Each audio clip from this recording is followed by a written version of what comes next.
মাটির বিছানা গো তোমার সালিম একরতে হবে তুমি ভুলে যেও না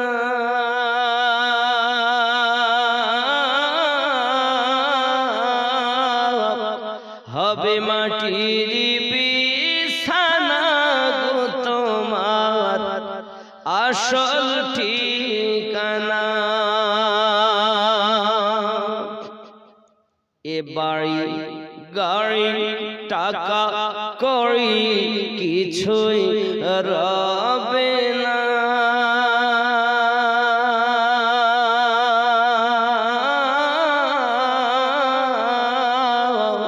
হবে মাটির বিছানা গো তোমার আসল ঠিকানা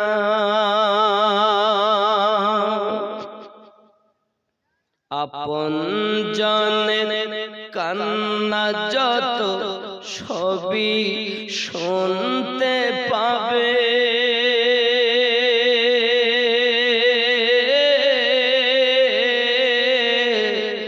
বুক ফাড়বে তো মুখ ফুটবে না কেমন জবাব দেবে কি করে বোঝাবে তুমি দেহের বেদনা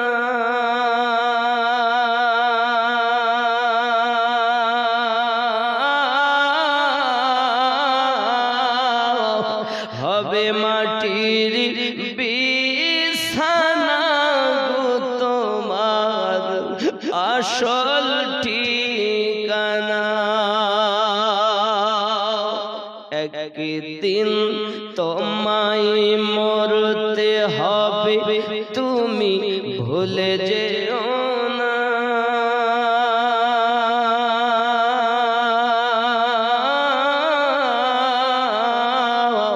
হবে মাটির বিছানা গো তোমার আসল ঠিকানা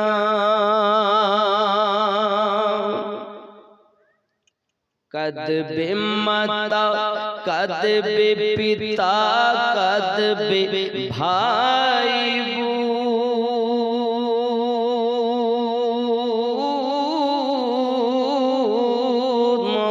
পাশে এসে কাঁদবে কত আত্মীয় স্বজন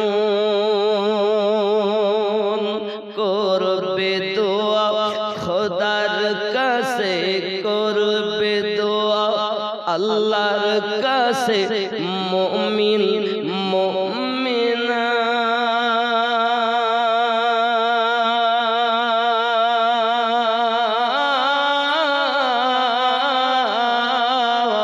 হবে মাটির বিছানা গো তোমার আসল ঠিকানা একদিন তোমায় মরতে হবে তুমি ভুলে যেও না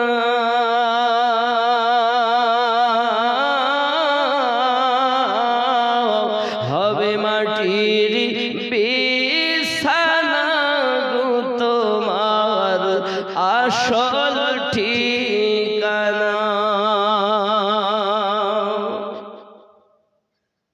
এসেছিলে যখন তুমি এই না সাধের ভবে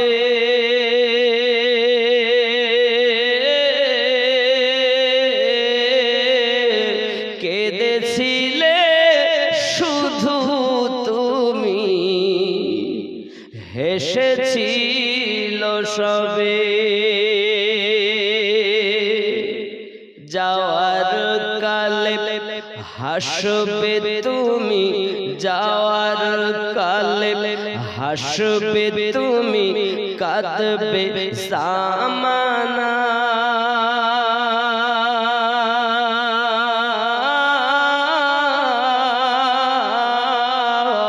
হবে মাটির বিছানা আসল ঠিকানা। খালি হাতে এসেছো তুমি, যাবে খালি হাতে।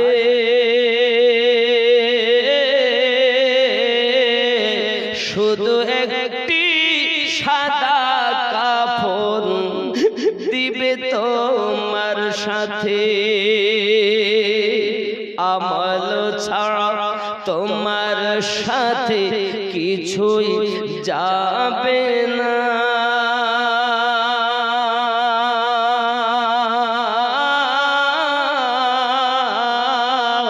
হবে মাটির বিছানা তোমার আসল ঠিকানা।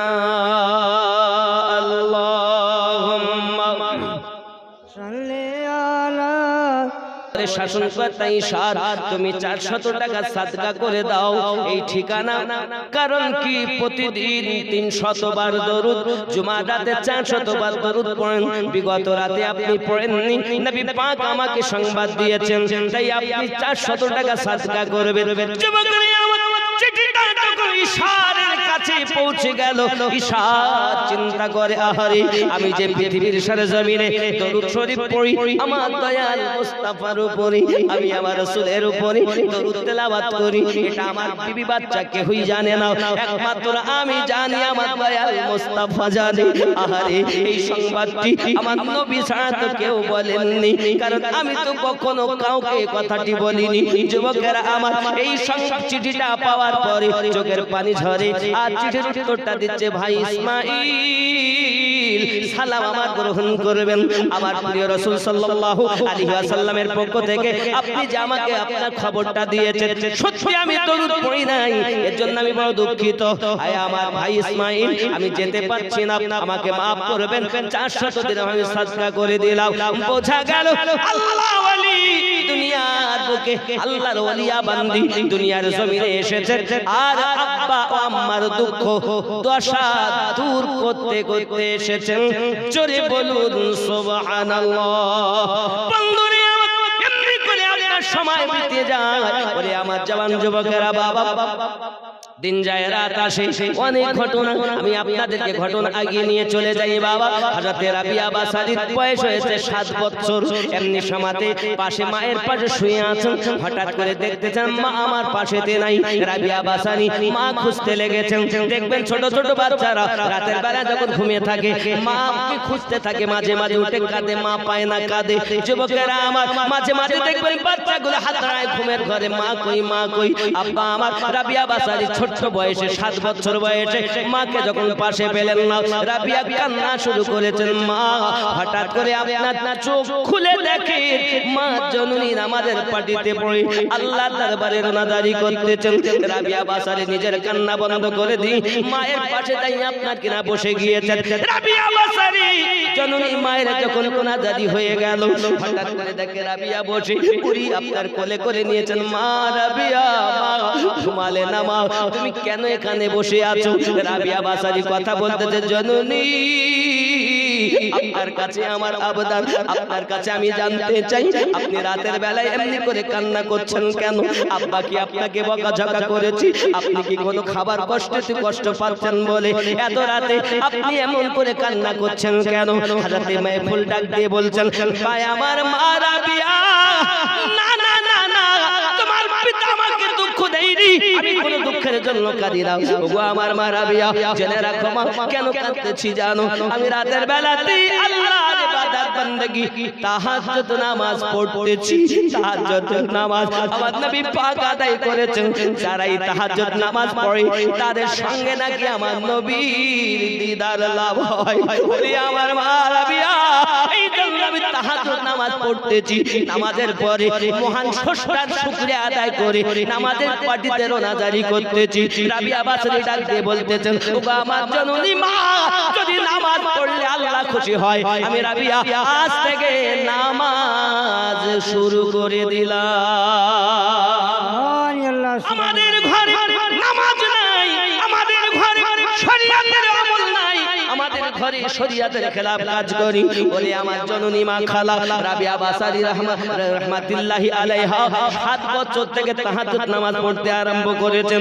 আর আমাদের ঘরের বাচ্চারা বড় হয়ে যায় নামাজ পড়ে না, কিতাব বর্ণনা দেয় 7 বছর বয়স হলে নামাজ পড়তে বলবে, 10 বছর বয়স হলে মেরে মেরে তাকে নামাজ পড়াবে। বাবাজি এখনকার সময় দেখা যায় মা নামাজ পড়ে না, বাপ নামাজ পড়ে না, তো সন্তান নামাজ পড়বে কেমন করে?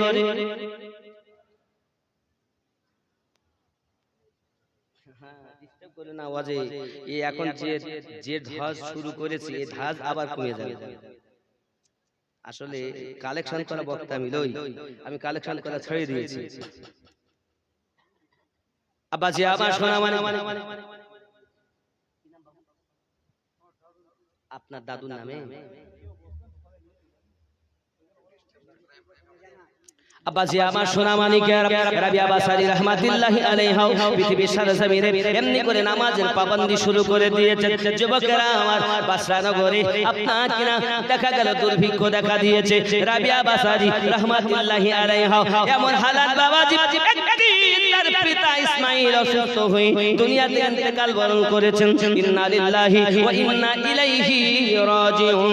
ও আমার সোনা মানিকেরা রাবিয়া বাসারির মা হযরত মাহফুজ পৃথিবীর সারা জমিনে তার মেয়েগুলো আরো 3টি মেয়ে আছে, এরা পরে বাড়িতে কর্ম করে হালা মাঝে ঝাড়ু দেয়, কাজ কর্ম করে দেয়, বিনিময়ে যতটুকু খাবার পায় এই খাবার দিয়ে তাদের জীবিকা নির্বাহ চলে। বাবাজি সব তারা আপনার অভাব অনটনের মাঝে দিন কাটায়, রাত কাটায়, কিন্তু আল্লাহর ইবাদতে কোনো ত্রুটি নাই। সুবহানাল্লাহ সুবহানাল্লাহ। বন্ধুরে হযরত রাবিয়া বাসারি রাহমাতুল্লাহি আলাইহা আম্মা জননীর পাশে থাকেন। আম্মা আমার দেখা গেল একদিন তিনিও স্বামীর সঙ্গে অসুস্থ হয়ে তিনিও ক্লান্ত হয়ে দুনিয়ার বুক থেকে মৃত্যুবরণ করেছেন। ইন্না লিল্লাহি ওয়া ইন্না ইলাইহি রাজিউন। মাহারা বাবারা 4টি বাচ্চা এতিম হয়ে গেছে। বাবা বলি আমার সোনা মানিকেরা, মা যদি কারো চলে যায় তাকে মিসকিন বলে, আর বাপ যদি চলে যায় তাকে আপনার এতিম বলে। রাবিয়া বাসারি এবং 3টি বোন মিসকিন হয়েছেন, এতিম হয়ে গেছেন। বাসরানগরে দুর্ভিক্ষ দেখা দিল। এই দুর্ভিক্ষ দেখা দেওয়ার পরে মানুষ মানুষের দুশমন হয়ে গেল, মানুষ মানুষের অত্যাচার শুরু করে দিল। বাবাজি কোন মা যদি রাতের বেলাতে তার বাচ্চা নিয়ে ঘুমিয়ে থাকতো, রাতে ঘুমান্ত হালাতে দস্যুর দলেরা মায়ের কোল থেকে ওই বাচ্চাটাকে ছিনিয়ে নিয়ে গিয়ে অন্য এলাকায় যাইয়া বিক্রি করে দিত বাবা, আর বিনিময় টাকা পেয়ে জীবিকা নির্বাহ করত। তখনকার সময় আব্বা আমার মানুষ ব্যবসা করা হয়, এখন তো যেমন গরু ছাগল মহিষ বিক্রি হয় বাবা, তখন আপনার মানুষ আপনার বিক্রি হতো। ঠিক এমনি করে একদিন রাতের বেলাতে রাবিয়া বাসারি রাহমাতুল্লাহি আলাইহা সহ 3 বোন সহ দস্যুর দলেরা আপনার কিনা নিয়ে চলে যায়। বাবাজি এমনি করে যখন লুট করে নিয়ে চলে গেল, এই 3টি বোনের খবর আর পাওয়া গেল না, কিন্তু ইতিহাস সদা সর্বদা তাদের কথাই মনে রেখেছে যারা বিশিষ্ট ব্যক্তি দুনিয়া জমিনে হয়েছে। রাবিয়া বাসারি এমনি হালাত নিয়ে যায় বিদেশে, আপনার অন্য দেশে আপনার বিক্রি করা হয়, বাজারে আপনার নিয়ে চলে গেছে। এমনি করে আপনাকে খরিদ করতে এসেছে একজন, দেখে দেখে রাবিয়াকে পছন্দ। রাবিয়া বাসারি বলতেছেন, মনিব আমায় খরিদ করার জন্য আপনি মন চাইছে, কিন্তু দেখুন আমার 3টি শর্ত আপনাকে মানতে হবে। কি শর্ত? 1 নম্বর শর্ত হলো আমাকে একটা আলাদা ঘর দিতে হবে, ওই ঘরে আমার বিনা ইজাজতে আপনিও প্রবেশ করতে পারবেন না। 2 নাম্বার শর্ত হলো আমি নামাজের সময় আপনার খেদমত করব না, পাবন্দি করব না। আর 3 নাম্বার শর্ত হলো সারা দিন কর্ম আমার কাছ থেকে নেন, রাতের বেলায় আমার কর্ম আমাকে করতে দিতে হবে, আমি আপনার কথাই জীবন কাটাবো। ও আমার সোনা মানিকেরা, মনে হয় যেন এই দাসীটি খুব ভালো হবে না। দাসীটা ভালো না? দাসী ভালো না, আলাদা ঘর, আবার ওই ঘরে কেউ ঢুকতে পারবে না, আবার সারা দিন খেদমত নামাজের টাইমে হবে না, সারা দিন করবে রাতে করবে না। দাসীটা মনে ভালো হবে না। মুনিব চিন্তা করে তাই তোমার শর্ত মেনে নিলাম, কারণ মুনিব বুঝেছে এই মেয়েটি সৎ চরিত্রের মহিলা। যদি বলুন সুবহানাল্লাহ।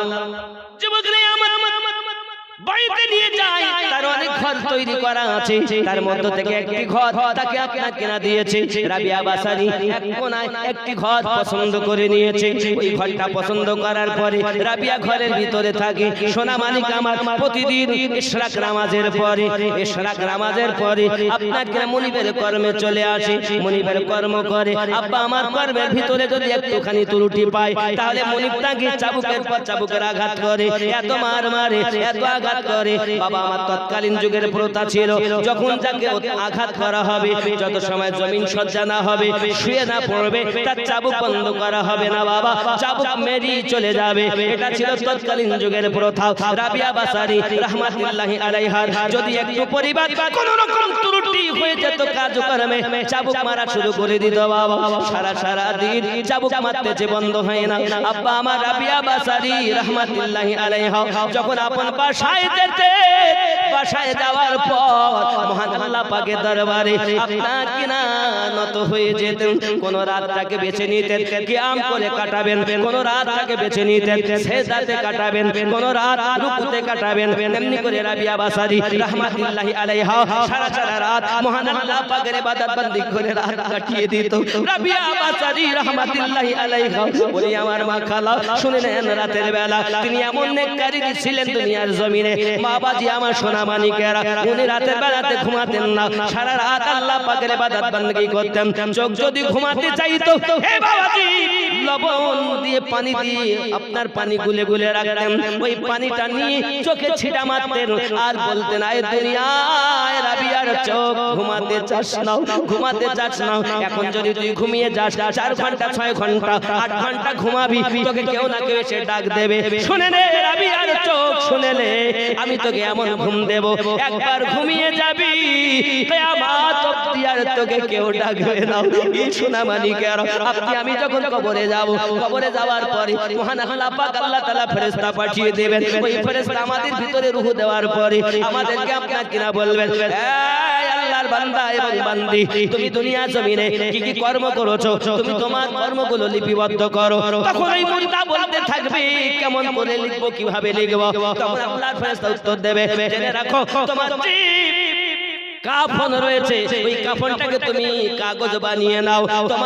তোমার যে হাত আছে ওই হাতের আঙ্গুলিকে তুমি কলম বানিয়ে নাও, আর গালের থুতুকে তুমি কালি বানিয়ে নাও।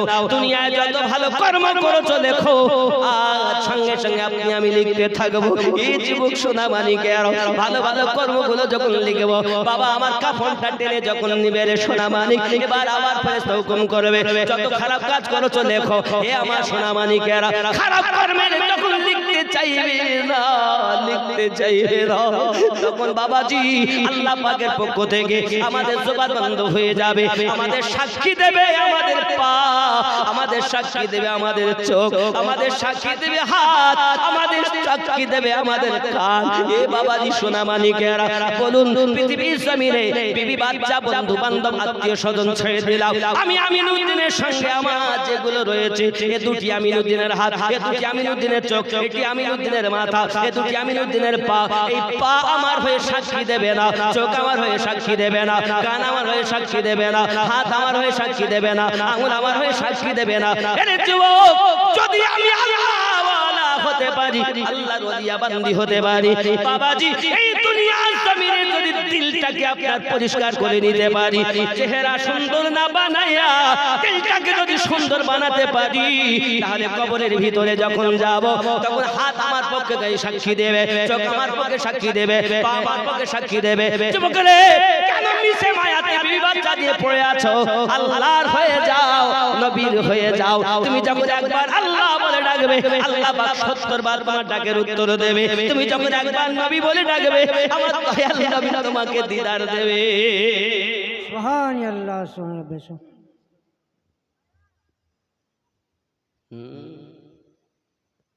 কি হবে?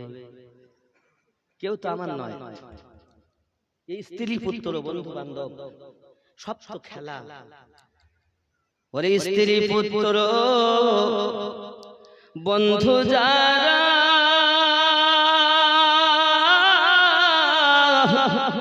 আপন তোমার নহে তারা রে ফেলে আসবে কাফন দিয়ে ওরে নির্জন জায়গা পথবে চল বেলা বেশি না যাদের জন্য এসব করো ভেবে দেখো মন কেউ নয় কারো রে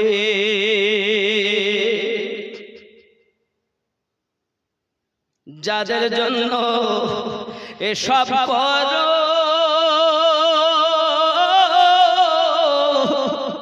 ভেবে দেখো মন কেউ নয় কারো রে এখন না বুঝবে তুমি যে পরাবে কাফন ঘুমাবি রে কি আপন ছেলে মেয়ে বন্ধু বান্ধব আপন না আপন আপন কর তুমি কেউ তোমার আপন নয় যিনি তোমার পরম আপন শুয়ে আছেন মদিনায় আল্লাহুম্মা সাল্লি আলা ज़मन मैला नहीं होता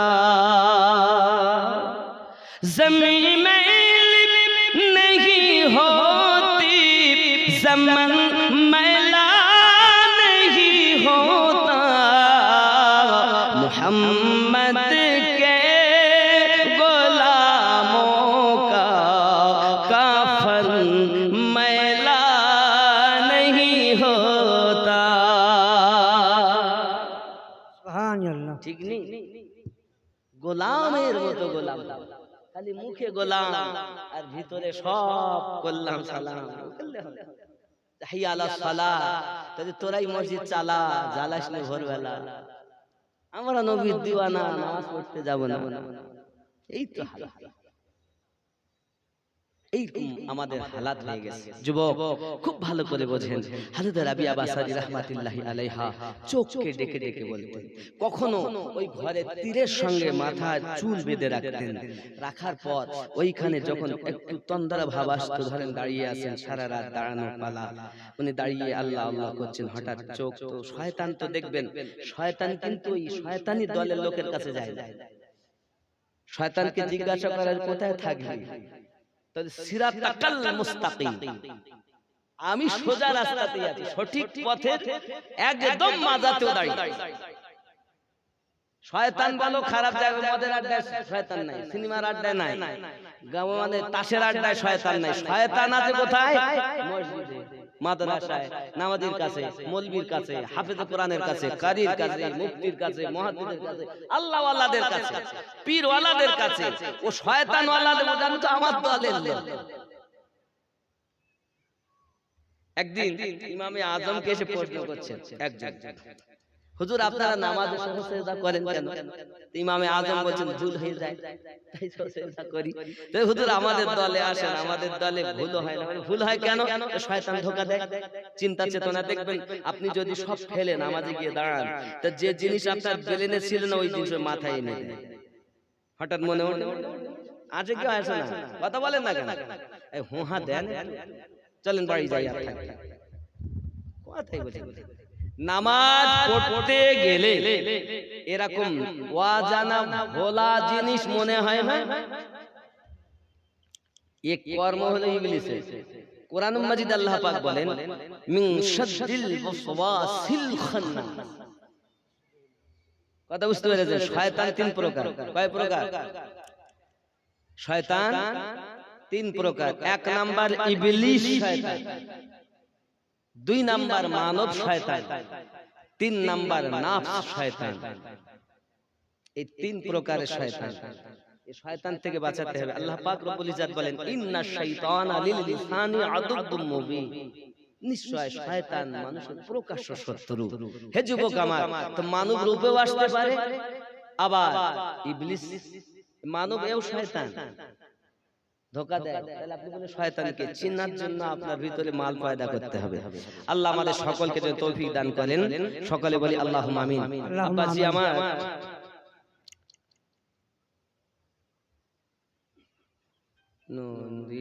নবীজির কদম চুমে যে জিবরাইল, ও জিবরাইল চুমে যার দরবার নূরে মুহাম্মদ, এইটাই তো নাকি রাসূল আরবি নায়েবে পরওয়ার, জিবরাইল চুমে যার দরবার। জোরে বলুন সুবহানাল্লাহ। আলিফ থেকে